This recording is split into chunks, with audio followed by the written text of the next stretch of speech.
A base naval do Rio de Janeiro estava banhada por uma energia que pulsava como o coração de uma torcida antes de um clássico. O sol escaldante do litoral carioca refletia nas águas calmas da Baía de Guanabara, enquanto a brisa salgada carregava o aroma de maresia misturado ao cheiro de grama recém-cortada. Era o dia da cerimônia Luz do Futebol, um evento que não aparecia nos telejornais, não atraía flashes de câmeras, mas reunia famílias, jovens e oficiais em um momento de celebração silenciosa.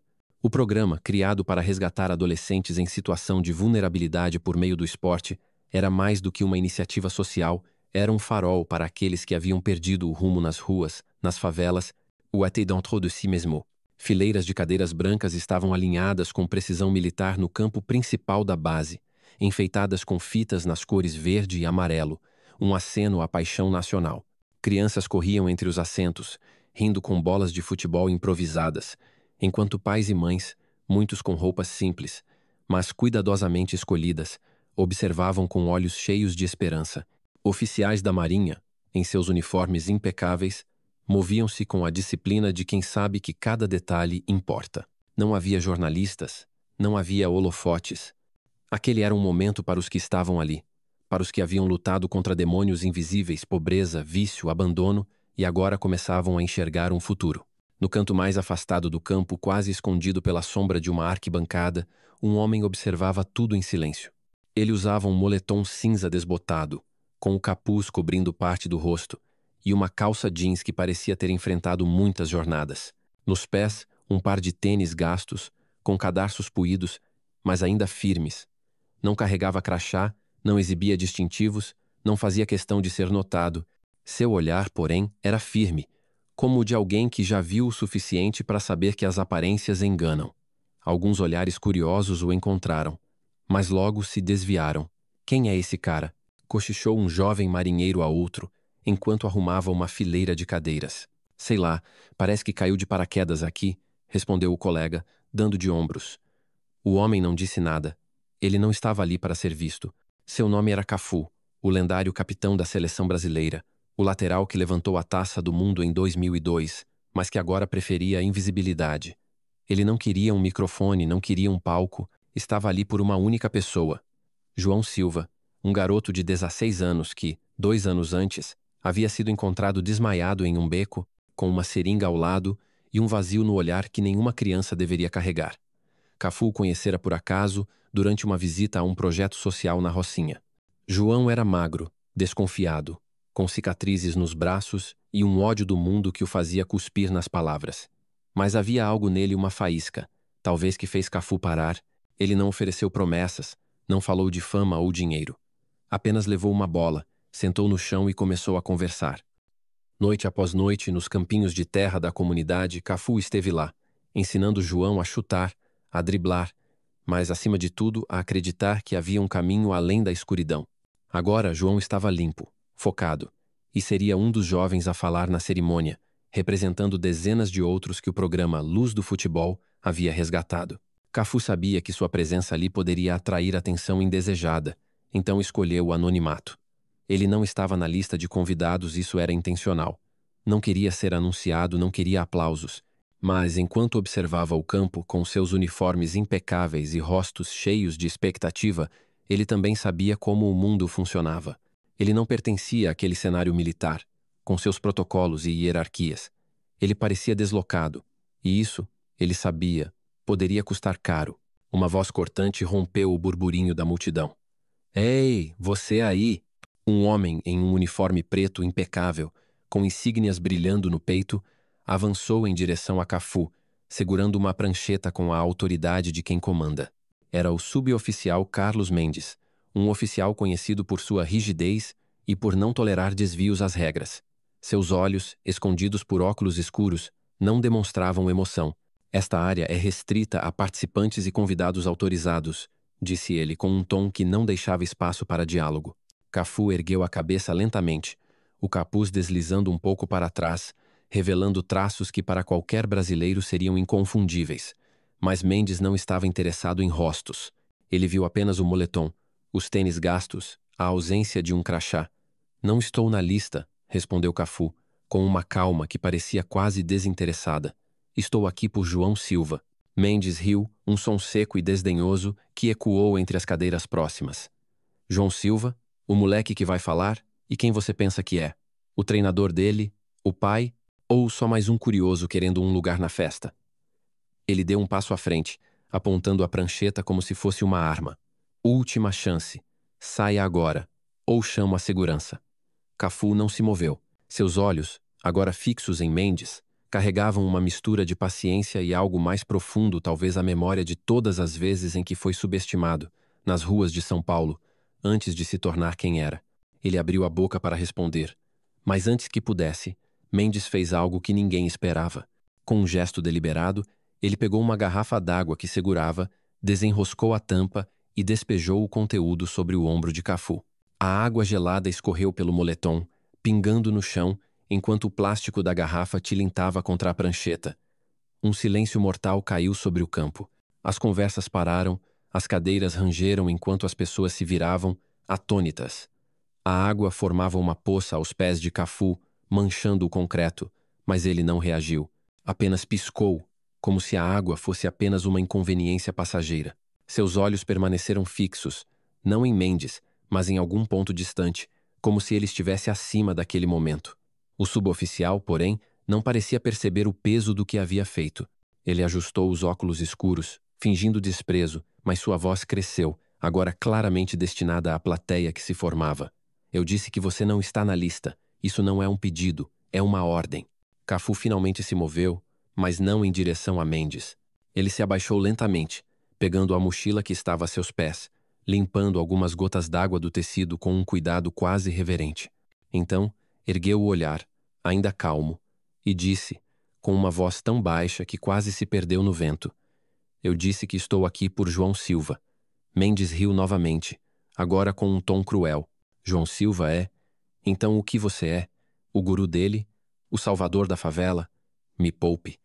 Já ouvi essas histórias de heróis de Araque antes. Ele cruzou os braços, como se o gesto pudesse reforçar sua autoridade. Algumas pessoas na multidão começaram a murmurar, desconfortáveis. Um tenente tossiu, hesitante, enquanto uma conselheira civil deu um passo à frente, claramente querendo intervir, mas sem saber como. Ninguém agiu. Não ainda. Não vim para atrapalhar nada, disse Cafu, sua voz ainda firme, sem traços de raiva. Faço parte do Luz do Futebol há anos. Não sou novo aqui. Mendes inclinou a cabeça como se avaliasse uma ameaça. Então por que ninguém sabe quem você é? Sem crachá, sem registro, sem nada. Quem é você, afinal? Cafu não respondeu. Ele baixou o olhar para os próprios pés, soltando um suspiro curto, como se estivesse cansado de uma batalha que já lutara muitas vezes. Ele conhecia aquele tipo de julgamento, o olhar que reduz uma pessoa às suas roupas, à sua falta de pompa. Mas ali, naquela base, naquele evento, a dor era diferente. Aquele era um lugar que deveria ser sobre acolhimento, sobre segundas chances, sobre reconhecer o valor de alguém além das aparências. Mendes, encorajado pelo silêncio, deu mais um passo. Você parece um mendigo que achou que podia entrar na festa errada. Não está em nenhum cadastro, nenhuma lista de doadores, nenhuma cadeia de comando. Você não é ninguém, e se não sair agora, vou fazer a segurança te arrastar daqui. Cafu olhou além dele, para o campo onde a cerimônia estava prestes a começar. João havia acabado de sair de uma tenda lateral, acompanhado por 2 oficiais da Marinha. Ele estava diferente o uniforme do programa. Com o logotipo de uma bola estilizada, caía bem em seus ombros, e seus olhos brilhavam com uma vida que Cafu não vira 2 anos antes. João ainda não havia notado o que estava acontecendo.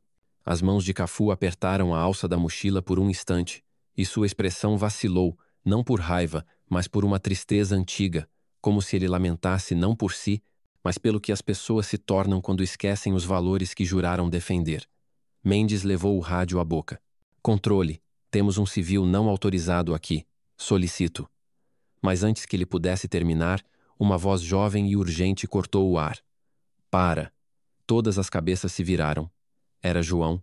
Ele havia parado no meio do caminho, os olhos arregalados, fixos em Cafu. Sua boca tremia como se ele não acreditasse no que via. Seu Cafu. O nome ecoou pelo campo, mais alto que o barulho das bandeiras ao vento, mais alto que a indignação de Mendes. A base inteira congelou. Seu Cafu? A palavra cortou o ar como um passe perfeito, e cada pessoa presente, oficiais em seus uniformes brancos, jovens do programa, famílias nas cadeiras, virou-se para olhar. As conversas morreram. O ar ficou denso. João já estava em movimento, quase correndo, ignorando os olhares curiosos e os chamados dos oficiais atrás dele. Sua jaqueta do programa balançava com cada passo, mas seus olhos estavam travados em Cafu, cheios de uma mistura de choque e gratidão. Cafu não se mexeu, não de imediato. Mendes olhou para João, confuso. Espera, você conhece esse cara? João não respondeu. Ele parou a poucos metros de Cafu, o peito subindo e descendo, sem saber o que dizer. A última vez que vira Cafu fora em um campinho de terra, sob a luz fraca de um poste. João estava sentado no chão, com uma bola murcha nos braços, chorando porque achava que não valia nada. Cafu se sentara ao lado dele, sem dizer uma palavra por horas, até que João finalmente falou. Naquela noite, ele não ensinou dribles, não falou de futebol. Apenas ouviu. Agora, sob o sol escaldante da base naval, João endireitou o corpo e fez algo que ninguém esperava. Ele bateu continência, com a formalidade de quem aprendeu a respeitar. Senhor, disse a voz rouca, eu não sabia que o senhor viria. Cafu deu um sorriso suave, quase tímido. Eu prometi que estaria aqui quando você falasse. Murmúrios se espalharam como fogo em mato seco. Cafu? O Cafu? O capitão do Penta? Não é possível o que ele está fazendo aqui desse jeito. O rosto de Mendes perdeu a cor. Sua mão, ainda segurando o rádio, caiu lentamente. A postura arrogante desmoronou como um castelo de areia. Espera. Cafu? Como assim, o Cafu do Mundial? Mas João não havia terminado. Ele se virou, não para Mendes, mas para a multidão, sua voz tremendo, mas ganhando força a cada palavra. Esse homem. Ele parou, engolindo em seco, então continuou. Esse homem passou noites comigo quando eu não tinha ninguém. Ele não precisava. Nunca disse quem era, nunca pediu nada. Eu não estaria vivo se não fosse por ele. Não estaria aqui hoje. Cafu desviou o olhar, claramente desconfortável com a atenção, mas João prosseguiu. O luz do futebol existe por causa de pessoas como ele. Não os que gritam, não os que querem holofotes. Os que ficam, os que ouvem, os que voltam quando todo mundo já foi embora. Alguém na plateia se levantou. Depois outro. Um jovem jogador do programa, uma mãe com lágrimas nos olhos, um oficial aposentado com uma bengala. Um a um, eles se ergueram, não pela fama de Cafu, mas por algo maior, o reconhecimento de um valor que transcende nomes e títulos.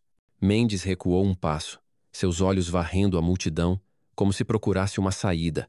Sua voz, antes afiada, agora era um murmúrio. Eu não sabia. Cafu finalmente o encarou. Eu sei, disse, com uma simplicidade que pesava mais que qualquer acusação. Esse é o problema. Ele se virou para João e apontou para o palco com um aceno de cabeça. Você tem um discurso para fazer. João sorriu e pela primeira vez em anos aquele sorriso não tremia. Mas antes que a cerimônia pudesse seguir, um som de pneus contra o cascalho chamou a atenção de todos. Uma SUV preta estacionou ao lado do campo e de dentro dela saiu um homem que não precisava de apresentações. Ele usava um terno azul marinho, com óculos de sol pendurados no colarinho, e caminhava com a confiança de quem já conquistou o mundo. Pelé, o rei do futebol, estava ali. Ele tirou os óculos, seu olhar sério varrendo a cena, e sua voz, calma mas poderosa, ecoou pelo campo. Vim aqui hoje para honrar os homens por trás do luz do futebol, mas parece que o homem que eu vim honrar quase foi expulso antes mesmo de a cerimônia começar. Ele apontou para Cafu, que permanecia de pé, o moletom ainda úmido, as mãos nos bolsos. A multidão fez algo que ninguém esperava. Eles se levantaram com ele, não por sua fama, mas por algo mais profundo, algo que ressoava em cada coração presente. O campo, antes dividido entre ordem e tensão, agora vibrava com uma energia nova, a energia de quem reconhece um herói, não pelo que ele mostra, mas pelo que ele faz quando ninguém está olhando. O sol já não queimava tanto quando a cerimônia Luz do Futebol ganhou um novo ritmo na base naval do Rio de Janeiro. A tensão que havia dominado o campo, com o suboficial Carlos Mendes despejando água sobre Cafu e a revelação de sua identidade, agora dava lugar a uma energia diferente, uma mistura de reverência, reflexão e algo que os brasileiros conhecem bem, a paixão que une as pessoas, como em um gol nos acréscimos. As cadeiras brancas, antes alinhadas com precisão militar, agora estavam ligeiramente desalinhadas, pois muitos haviam se levantado para aplaudir Cafu, não como o capitão do Penta, mas como o homem que, sem alarde, transformava vidas. João Silva, O jovem de 16 anos que Cafu resgatara da escuridão ajustava o microfone no palco sob um toldo branco, com a bandeira do Brasil e o símbolo do programa, uma bola de futebol estilizada tremulando ao fundo. Sua voz, ainda trêmula pela emoção de reencontrar Cafu, ecoava com uma força que não combinava com sua figura magra. Meu nome é João Silva, começou, mais alto do que esperava, e eu achava que sobreviver era uma vergonha. Ele fez uma pausa, deixando as palavras pairarem no ar. Nenhuma cadeira rangeu. Quando voltei para casa depois de meses nas ruas, eu não era inteiro, não era forte, não era corajoso. Achava que isso me fazia um fracasso, porque nas favelas, ou você é durão, ou você é nada. Mas alguém sentou do meu lado. Ele não usava uniforme, não me disse para ser homem, não me mandou esquecer a dor. Ele só escutou. Todas as noites, até os gritos na minha cabeça ficarem mais quietos. João olhou para Cafu, que agora estava sentado em um canto, quase invisível, com o moletom ainda úmido da água jogada por Mendes. Ele nunca disse quem era. Não falou dos jogos, dos títulos, do Mundial. Eu nem sabia que ele ajudava a pagar esse programa. Um suspiro coletivo percorreu a multidão. Isso era novo. Aquele homem ali, João apontou, pagou 60% de tudo isso do próprio bolso. Não por uma ONG, não por fama, não por imposto. Só porque ele queria que a gente tivesse uma chance. O público se agitou, não por desconforto, mas por uma revelação que mudava tudo. Oficiais cochichavam entre si, um deles folheando o folheto da cerimônia, confuso por não encontrar o nome de Cafu em lugar nenhum. João deu um sorriso tímido. É quem ele é. Ele não precisa que você saiba, mas talvez você devesse. O silêncio que veio depois não era vazio, era pesado, reflexivo, como o momento antes de um pênalti decisivo. Pelé, que permanecia de pé ao lado do palco, com seu terno azul marinho e a presença que ainda comandava respeito, ergueu a mão, pedindo atenção. Eu vim aqui para falar de esperança, disse, sua voz clara, mas sem esforço, como se conversasse com velhos amigos. Mas o que vi hoje me mostrou que esperança não vem de discursos, vem de gente como ele. Ele apontou para Cafu, que baixou a cabeça, claramente desconfortável com o holofote. O homem que quase foi expulso daqui é o mesmo que vendeu uma medalha de campeão para construir campinhos para esses meninos. E ele nunca pediu um obrigado. A multidão murmurou, chocada. Uma medalha? A história não estava no folheto, não estava nas notícias, mas Pelé sabia. Porque ele conhecia Cafu além dos gramados, conhecia o coração que batia por trás do sorriso fácil. Enquanto isso, Carlos Mendes, o suboficial que desencadeara o incidente, estava a poucos metros, com o rosto pálido e os ombros rígidos. Ele sentia os olhares da multidão, dos colegas, dos superiores, como se cada um fosse uma faca. Sua mão, que antes segurava a prancheta com autoridade, agora tremia ligeiramente. Ele queria desaparecer, mas não havia escapatória. Um homem se aproximou dele, não um oficial, mas um treinador do programa, um ex-jogador de rua chamado Zé Roberto, com a pele marcada pelo sol e olhos que carregavam histórias. Ele parou diante de Mendes sem raiva, mas com uma firmeza que obrigava a atenção. Você já foi julgado por como se veste? Perguntou Zé, a voz baixa, mas cortante. Mendes engoliu em seco, sem responder. Eu já. Quando era moleque, tentaram me tirar de um torneio porque eu não tinha chuteira. Disseram que eu não pertencia. Sabe o que aprendi? Quem julga sem conhecer não vê pessoas. Vê medo. Mendes baixou o olhar, o peito subindo e descendo como se o ar estivesse pesado demais. Ele não chorou, mas seus olhos brilhavam com algo que não era apenas vergonha, era o início de uma rachadura em sua armadura. No palco, João terminou seu discurso agradecendo ao programa e a Cafu e desceu com as pernas trêmulas, mas o peito erguido. A multidão aplaudiu, mas o som era diferente agora, não era o aplauso automático de uma cerimônia. Era algo mais profundo, como o rugido de uma torcida que acredita no time. Cafu, porém, não ficou para receber os elogios. Ele se levantou discretamente e caminhou até uma área lateral, onde os jovens do programa se preparavam para uma demonstração de futebol. Ele carregava uma mochila cheia de bolas novas, chuteiras e uniformes, itens que ele mesmo comprara para os meninos. Sentou-se com eles, não como uma lenda, mas como um tio, um amigo. Como tá o pé para chutar hoje? Perguntou a um garoto magrelo, que riu, tímido. Tô pronto, tio. Cafu sorriu, entregando uma chuteira nova. Então bota essa aqui e mostra o que sabe. Enquanto isso, a cerimônia seguia, mas a energia do campo havia mudado. As pessoas não estavam apenas assistindo, elas estavam conectadas. como se a presença de Cafu tivesse lembrado a todos por que estavam ali. Mas o impacto não ficou preso à base naval. Um jovem marinheiro, que gravara o incidente com o celular, postou o vídeo nas redes sociais. A cena de Mendes empurrando Cafu, a água caindo e o grito de João seu Cafu espalhou-se como fogo. Em poucas horas, o vídeo tinha milhões de visualizações